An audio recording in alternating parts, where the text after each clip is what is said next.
Michelle is seen quickly and angrily packing all of her things from the apartment she shares with her fiancé. Before leaving, she makes a call that doesn't end well.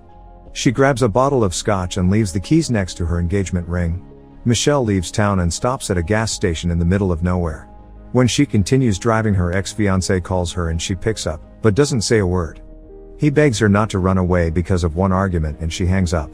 She turns on the radio to listen to the news, which report on a blackout that happened earlier in the day. Ben calls her again, but this time she doesn't answer.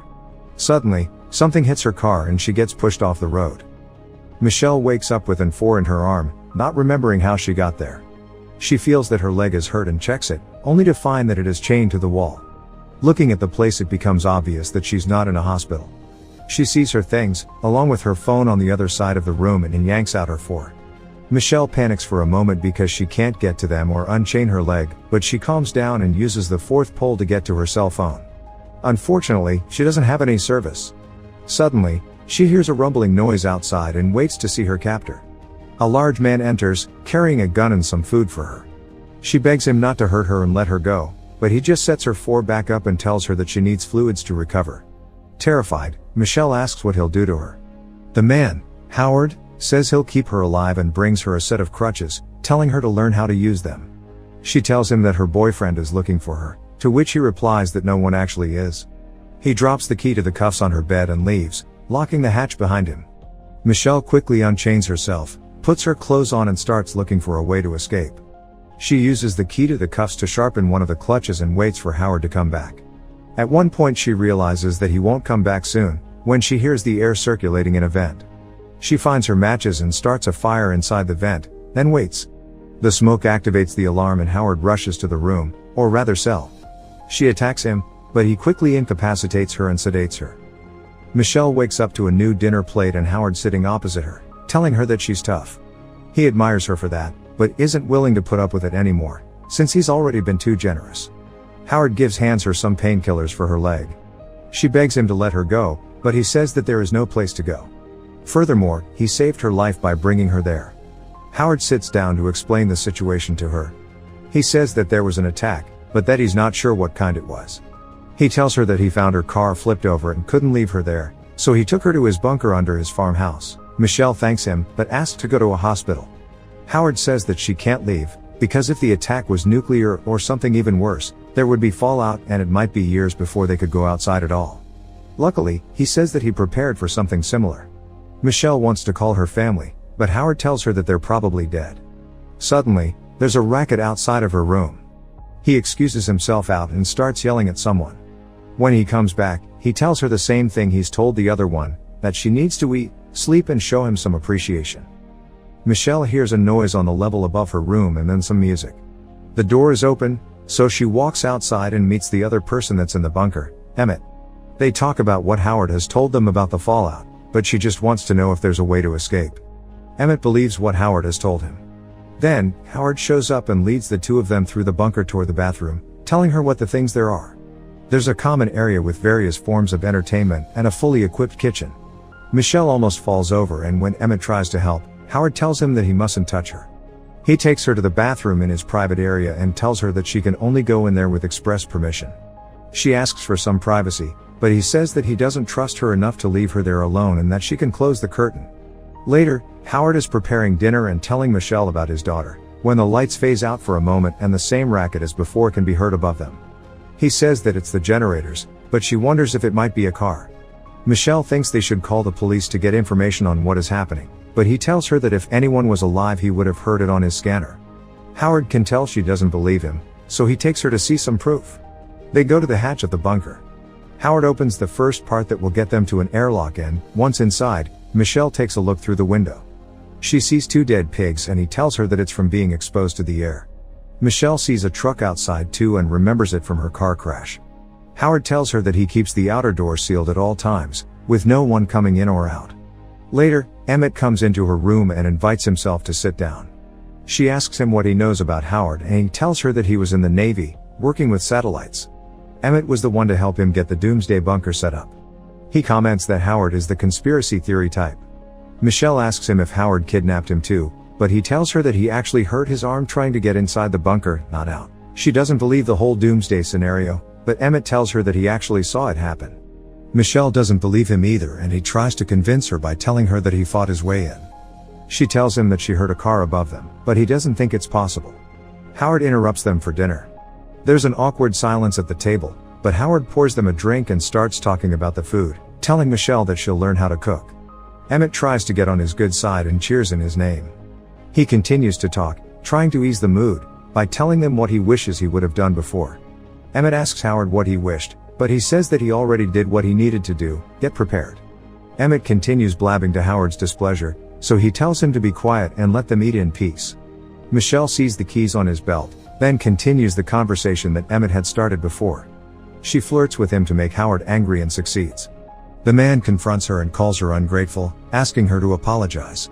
She tries to get the keys, but fails, then he insists she promises to behave, pinning her to the wall more closely. Michelle makes the promise and sits down, successfully stealing his keys. They continue to eat, when he notices them gone. There's another sound from above and suddenly Michelle hits him and tries to run to the hatch, leaving them behind. She opens the first door before Howard can get to her and locks it behind her. He yells for her not to open the second door, but she sees a car in front and scrambles to open it. Suddenly, a woman that looks hurt appears outside, begging to be let in. Michelle is reluctant, so she asks Howard what to do. He tells her not to. The woman says that it hardly touched her and that she'll be okay. Michelle freezes, unsure of what to do, when the woman starts banging her head on the window. Later, Michelle is crying in her room and Howard comes in to change a light bulb. He tells her that he knows how hard it is to lose the people you love, then confesses that he crashed into her car. Howard had panicked when he heard about what happened and was driving like a madman to get to the bunker, when he ran into her. He tells her that it was an accident, but that it was his fault and he was too afraid to tell her. He apologizes and gives her his daughter's clothes. After Michelle showers and changes, Howard tells her that the woman was his neighbor and, like Emmett, she also knew about the bunker. He thinks that others might come there as well. Then, he tells her that she'll need to stitch up his forehead. She's scared to do it, so he pours her a drink that he distilled himself. They chat and Michelle seems like she's warming up to him. He disinfects the needle and she starts stitching him up, with him saying that she's doing great. After they're done, he gives her a box with her belongings that he managed to save from her car. She opens a sketchbook with her drawings, telling him that she wanted to design clothes. His daughter wanted to be an artist too. Howard shows Michelle a photo of his daughter and talks about her some more. He tells her that her mother took her to Chicago. Sometime later, Emmett and Michelle talk through the wall. He tries to comfort her by saying that she couldn't have helped the woman. They speak about regrets in their lives. He was an athlete in high school and even got a scholarship to a good college, but he got cold feet and never left his hometown. She tells him that she had an abusive father and because of that she always runs away instead of doing something about the situation. Emmett thinks that there must be a reason behind their survival. In the following days, Michelle starts to cozy up a little. Their dinners aren't as awkward anymore. She becomes more relaxed and friendly with Emmett. The three of them even play games together and eventually, she even gets closer with Howard too.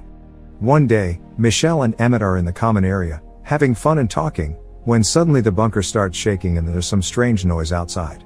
She calls for Howard asking for reassurance, when they realize they can hear helicopters. He tells them that if it was helicopters, they wouldn't be theirs, but only part of the second phase of the attack. Howard thinks that it might even be extraterrestrials, patrolling for the last remaining signs of life. All of a sudden, an alarm activates. Howard tells them that the air filtration system is malfunctioning and that something must be blocking the hatch. If they don't fix it, they'll run out of air. He tells Michelle that she's the only one that will fit inside the vents and that she needs to restart the filtration system. Before she crawls in, he instructs her on how it's done and tells her not to get stuck because they won't be able to get to her and help. As she moves through the vent, Howard helps her navigate until she reaches the filtration unit. She does what he instructed her to do and restarts the machine, but sees another hatch going outside. It's locked. Michelle sees the word help written from the inside of the window and when she gets down she finds something. When she gets back, she tells Emmett that Howard must have lied about his daughter and shows him the bloody earrings she found. Michelle shows him the photo of the girl and he tells her that she isn't Howard's daughter, but another girl that he knew. At some point she went missing and never came back. The earrings were hers. They find another photo of Howard and the girl wearing the same shirt as Michelle. She thinks that he took her and killed her. The two of them talk about what they could do, but Howard interrupts them and plays music for them. He tells her to shower, just in case of contamination. When she goes to do it, she gets an idea and shares it with Emmett immediately. That night, Howard is watching a movie, and Emmett goes to the kitchen. He steals a pair of scissors, then goes over to talk to him. He puts an idea in his head that Michelle might have brought in the contamination with her when she touched the filtration unit.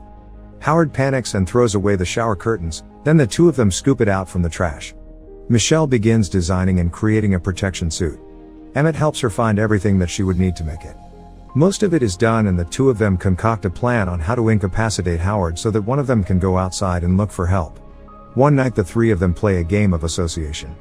There is an awkward moment in the game when Emmett misunderstands what Howard is making him guess, but Michelle steps in and saves him from exposing their whole plan. Later, Michelle is putting the suit together, when she hears something outside. Howard walks in and asks for her help.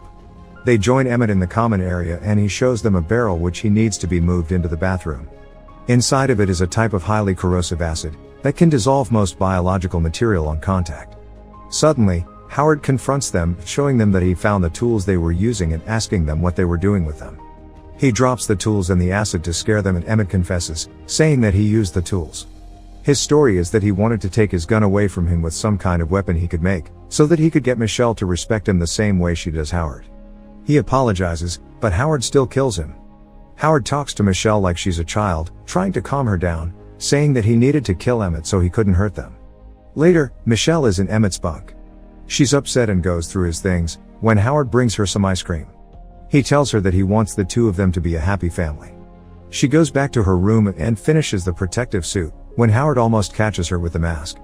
He walks in and asks her to dinner, but a bolt falls from the vent and he goes to check it. Howard doesn't find the mask, however he sees a piece of the suit under her mattress and uncovers the whole thing. Michelle locks him in her room and runs to get the liquid nitrogen. Howard catches up to her and she spills the acid on him, managing to escape. The acid causes a fire to break out in the bunker, as she's hurrying to get the suit. Howard, still alive somehow, catches up to her again, but she incapacitates him. Michelle straps the suit to her leg and goes inside the vent. As she's crawling through, she sees that Howard isn't where she left him and suddenly he stabs through the vent. He opens one of the hatches and grabs her, telling her that she doesn't know what's outside and that she can't run from them. Howard begs her to stay, but she breaks out of his grip and gets to the filtration system room. Michelle puts the suit on and goes up the stairs. She sprays the lock with the nitrogen, but it doesn't break immediately. In a panic she sprays it again and hits it harder, eventually breaking it off. Michelle makes it outside of the bunker and instantly heads for the truck. She rips her suit getting in, but manages to close the hole. Suddenly, she hears birds chirping and sees them flying in the sky, so she takes her mask off. As she's taking a big gulp of air, she hears something in the distance and sees some kind of flying object. Suddenly, the bunker explodes. The object heads straight toward her and drops something in the crop. Michelle can't find the keys to the truck, so she goes to the woman's car, accidentally activating the alarm. She hears something behind her and hides in a nearby shed. The woman's body is there too. Michelle peeks through the window and sees some kind of creature approaching the car and lifting it like it weighs nothing at all. Getting a better glimpse of the alien sends her in a panic and she rushes to find the woman's car keys. The thing peers inside the shed, but Michelle distracts it by turning off the car alarm. She walks outside and starts running to a nearby house, screaming for help while the little creature is after her, when she suddenly hears an ominous sound. The little one is gone and a giant one appears behind the house, spraying it with something. Michelle puts her mask back on, but the little creature sees her and goes after her again. She barely escapes it. Suddenly, tentacles appear all around the truck and a giant creature picks her up. As she's being pulled into its mouth, Michelle finds a lighter and the bottle of scotch. She makes an explosive out of it fast and throws it into the mouth of the giant, blowing it up. Michelle survives. The creature doesn't. She takes the woman's car and drives away from the farm. Suddenly, the radio turns on and she hears a human message telling survivors where to go. Michelle is faced with a decision: go to the liberated town of Baton Rouge or head to Houston where the fight is still in progress. She turns for Houston.